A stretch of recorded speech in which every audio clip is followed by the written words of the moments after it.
Une lourde présence policière accueille les visiteurs à la Rambla. La ville demeure sur ses gardes suite aux atrocités qui ont eu lieu plus tôt dans la semaine.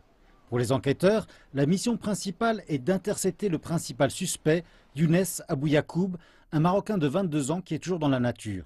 Malgré cela, le ministre espagnol de l'Intérieur, Juan Ignacio Zoido, a déclaré que la cellule terroriste qui se trouve derrière l'attentat a été démantelée.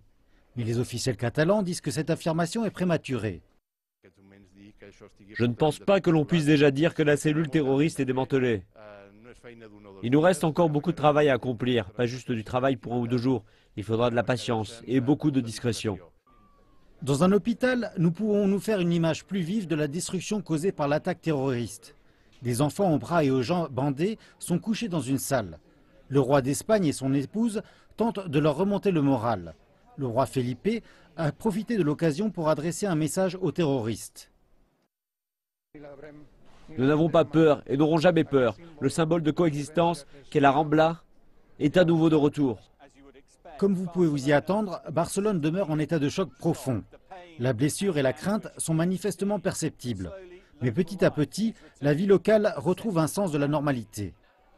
Le célèbre marché de la Rambla, le marché de la Boqueria, a rouvert pour la première fois samedi. Manel Navarro est un gardien de la sécurité ici. Il était de service lorsque l'attentat a eu lieu et les images continuent de le hanter.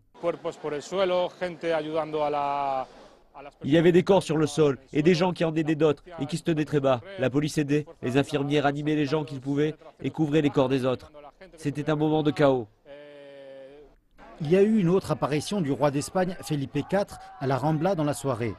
Voici l'endroit où le véhicule des assaillants s'est finalement arrêté. Mais la peine des atrocités se poursuit.